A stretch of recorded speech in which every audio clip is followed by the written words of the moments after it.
What's up everyone, welcome back to a brand new video. Sorry for the bad quality right now because my mic's kind of broken, so I'm just using my laptop. During the last part, we saw the arrival of Goku Black, as well as someone else pretty important. If you saw the last part, you know what went down. Towards the end, a special guest appeared. Someone that finally woke up after a long while. For the first time, Beerus is showing up in the future timeline. But how will that affect the story, especially with Bardock there? For this video, let's set a like goal of 3,500 likes. Once we hit that, I'll continue with another part of the series. Anyways, let's pick up from here. So where we left off, Beerus just arrived on Earth, seeing the Saiyans there. And obviously seeing the Saiyans, he would be pretty intrigued, knowing the Super Saiyan God and all. Or at least having that dream about it. He thinks that it might actually be true. Maybe it's a premonition of sorts. This will be his rival, whatever the Super Saiyan God is. Everyone is just completely confused. They didn't really expect Beerus of all people to show up out of nowhere. Not that they even really know who he is outside of Bardock. Bardock did have his visions from before, and maybe he's even heard a bit about him from the Saiyans, given the fact that Beerus did visit planet Vegeta after all. Beerus proposes a deal with everyone. Since he did help save everyone here, he wants something in return. And they don't even know if they can turn this down, because he is, a god of destruction after all. They know that messing with that would be a pretty bad idea. His proposal is that they should train for him. Train with him? How is that supposed to benefit him? Well, he explains. He had a premonition of a Super Saiyan God, something that could be his rival. He's not too sure about what it is, or even if it is possible, but he wants to at least see. And maybe having these Saiyans train with him would be good. And hey, it's a win-win because the Saiyans get stronger too, and they're going to be training alongside gods. It actually is a pretty good offer. They thought it was going to be something much worse, but this actually does help them out too. But Bardock's intrigued by what Beerus said. He had a premonition. As odd as it sounds, he tells Beerus that he could do the same. Premonitions? Well, it's not like Beerus can control his. He only had a dream about it. But Bardock can apparently see parts of the future? Well, yeah, to some extent. It takes a lot of focus, and sometimes he can't see exactly what he wants. But he has a very good control in it now compared to before. He actually did foresee Beerus arriving, as well as Goku Black and Zamasu. Interesting, a Saiyan with the ability to see the future. Now that could be a really good rival for him. Who knows, maybe even being able to see the future will lead him down to Ultra Instinct. If he trains those premonition abilities, he'll be able to see enemies' moves before they even make them, having his body act automatically. Of course, he doesn't say this outright, but he does consider the possibility. What if this actually could be the case? That would be great. And he asks Bardock, can he foresee anything about a Super Saiyan God? Well, Bardock's not too sure, but he tries, now that the future's already changed by them stopping Goku Black. And with them meeting Beerus, yeah, the future has changed. He sees them once again training on Beerus' planet, but something's odd this time. Of course, Bardock's seeing this from a first-person view, and he can't see what he looks like, but he looks over at Gohan, and he has red hair. Wait, red? He's never seen red hair before. It's only a brief glimpse of it, and then he snaps back to normal. He tells Beerus what he saw. They were training on some planet, describing what it looks like, and Beerus says that is what his planet looks like. This guy really isn't bluffing. He says the Super Saiyan God is a red-haired form. It didn't look much different from their base. All that changed was that they were a bit slimmer, they had red eyes and red hair. Also some sort of fiery aura. Beerus is immediately sold by this. Just by training there, they'll be led down the right path. If Bardock's foreseeing this, that means it's possible. Unless this is some completely separate form that doesn't even count as Super Saiyan God. But that's highly unlikely. From what Bardock's saying, this does sound like it. Thankfully, catastrophe was avoided on Earth. And they still are worried about threats in the future, and they do want to be on Earth from time to time. Beerus tells them that's no problem. Whis could always take them there and back. Of course, he would prefer to have them on his planet training all the time. But he recognized that mortals have different needs than gods. And plus, if these gods are going to be his future rivals, he wants to at least give them some incentive. So it's all set in motion. The three of them all go to Beerus' planet and start training.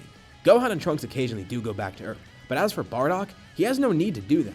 Yeah, he does like going back to Earth from time to time and being there, but he doesn't have the same responsibilities as everyone else. Really, all he's got is training, and this actually interests Beerus a lot too. Maybe he could be the next god of destruction. That's way too far down the line, but he does consider it. And first, he will have to see if he can go Super Saiyan God. Of course, with all this training here, they eventually do pick up on God Ki. Whis makes note of this too. Obviously, they're going down a completely different path than the ritual, which no one here knows about. They're basically doing what Vegeta did in this story. By acquiring God Ki and learning how to control it as well as training here, they can unlock Super Saiyan God without a ritual. Of course, it is going to take some time though. They don't even know exactly what they're looking for, just what it looks like. But think about it, with Whis' expertise, as well as Bardock's powerful foresight, they might actually be able to work something out.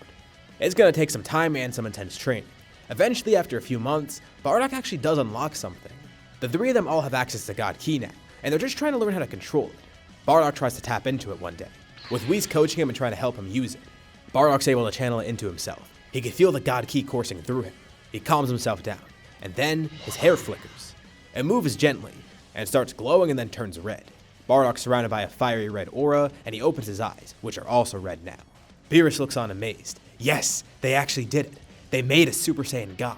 Of course, he's elated right away. This will be his rival, the first Super Saiyan God in existence.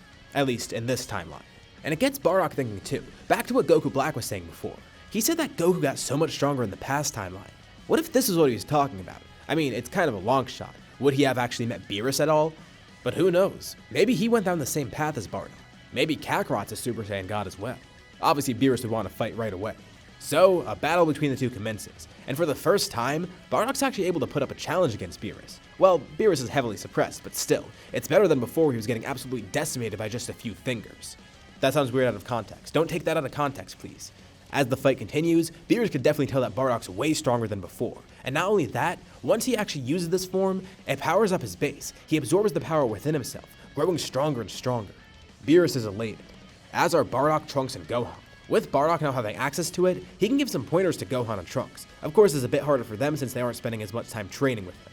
And surprisingly, he's even gotten ahead of them. But with their hybrid potential, they should be able to catch up pretty quickly. And once they get Super Saiyan God, who knows how strong they'll get.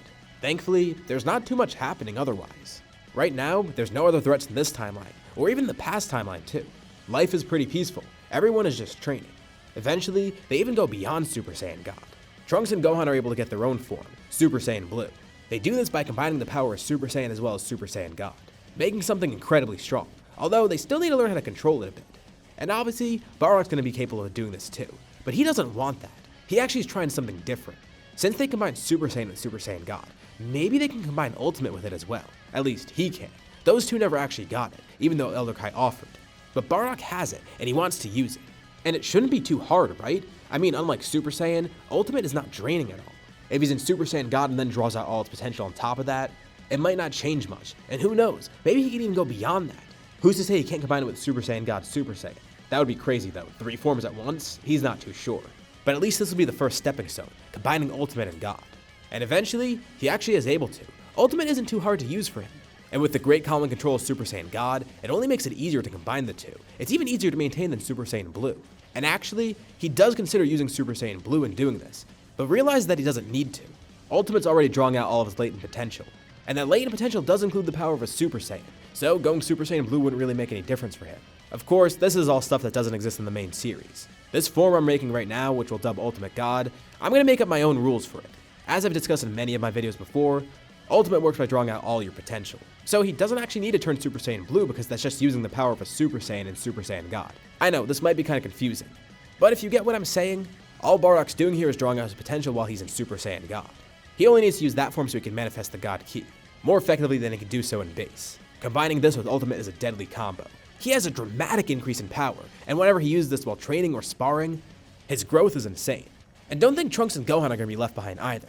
They're hybrid Saiyans with Super Saiyan Blue. You could just imagine how strong they'd be getting.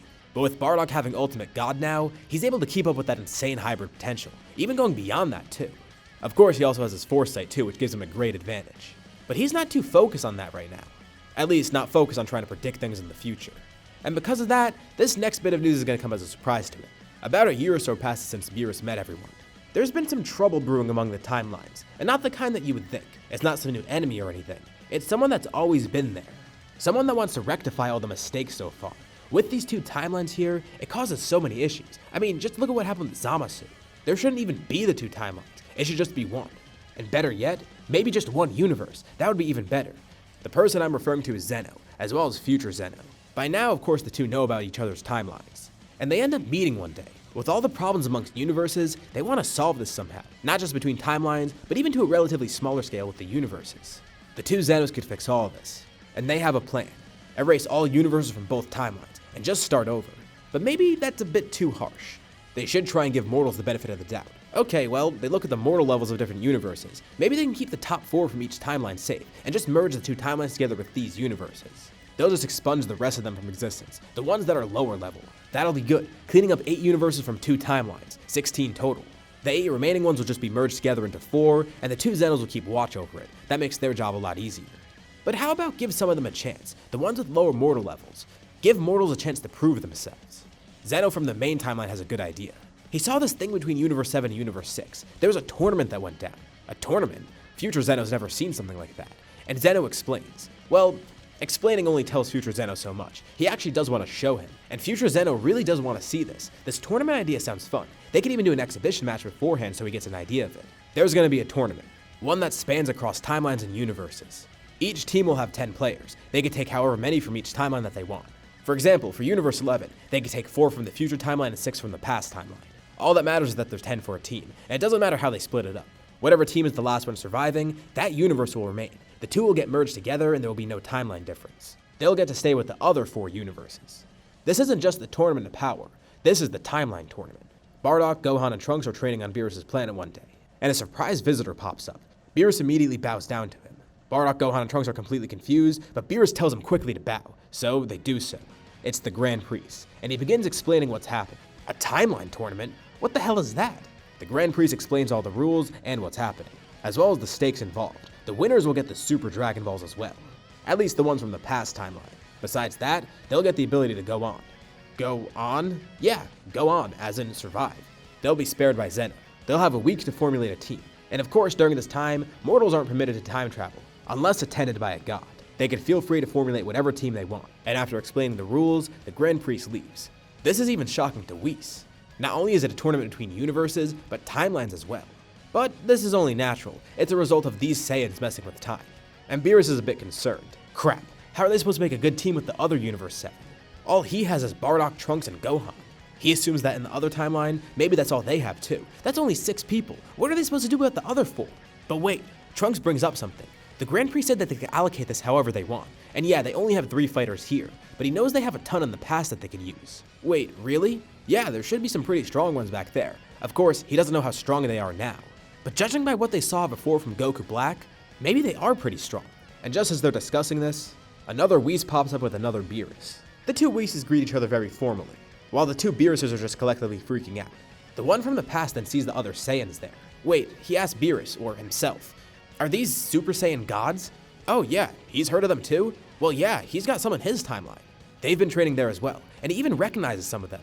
And even though they look a bit different, the other 2 are a bit familiar. One looks exactly like Goku, and the other one, he looks like Goku's son. That's weird, he would have never expected Gohan to train here. But as for the other guy, that doesn't look exactly like Goku, but he does look similar enough. Wait, Goku? Bardock's confused. Is Beerus implying that he's been training Kakarot on his planet? Well yeah, not just him, but also Vegeta. What? This is insane. Bardock didn't know that the same thing was going on in the other timeline too. The past version of Whis departs for a bit, and soon after he comes back. They've all been filled in on this already, and they decided to not keep it a secret from Vegeta. Goku and Vegeta are here now and they're just as amazed as the other 3. And the 2 Beeruses begin thinking, this might actually work. Of course, they still need 5 more members, but this is good. They have 5 people right here, all that can use power beyond Super Saiyan God. They're all glad to see each other again, and they even spend some time catching up. Goku and Vegeta are pretty freaked out to hear that there's an evil version of Goku here, but Bardock assures them that it's all been dealt with. Besides that, everything's been going pretty okay on Earth. Majin Buu is stopped in this timeline, and obviously the androids were dealt with long ago. They continue catching up, but the 2 Beeruses end up interrupting. Even though they got a week, they still probably should work on getting a team together. And Goku says it shouldn't be too bad, even though most of the good people are dead here. In his timeline, there's a bunch of strong people still alive, and they should have just enough to get a team of 10. And over the course of the next week, the team is formed, everyone meets and begins training together too, with the 2 Beeruses and 2 Whis overseeing, as well as the 2 Shins and Kabitos. This is very weird, but at least for the mortals, they seem pretty used to this. Both Beeruses are surprised. Neither of them reprimanded the mortals for time traveling. But that's probably for the better because they would have had to deal with this without them in that case. And Team Universe 7 is formed. This team will consist of Bardock, Trunks, future Gohan, Goku, Vegeta, present Gohan, Piccolo, Krillin, Tenshinhan, and Roshi. And even though Team Universe 7 is strong, they feel that they're still at a disadvantage. Remember, Universe 7 is the only one that faced all these tragedies so far. Goku Black was stopped, so everyone else is still alive in their other timelines. This means other universes might just have duplicates of each other. They'll just be getting their strongest fighters. The only one that would be altered is Universe 6. And also consider the fact that those other universes in the future still have an extra few years on the past timeline. So their fighters will be more experienced than the present ones. They didn't even consider this. Oh crap. The teams from other universes might actually be pretty stacked. But we'll be covering that in the next part. Everyone continues their training and preparation, and this is where we'll leave off for now. So, what did you guys think about this part? And what do you think the tournament will go like for the finale of the series? Leave your thoughts and suggestions in the comments below. I'll be sure to check them out to see what you guys think. As always, if you like the video, be sure to drop a like. And let's try to hit that like goal from the beginning of the video so we can get another part to this series. If you haven't already, why not subscribe? as well as clicking the bell icon so you're notified about any future parts of this What If, or any other videos that I upload on my channel. Anyways, thank you all for watching, and I'll see you all in my next video.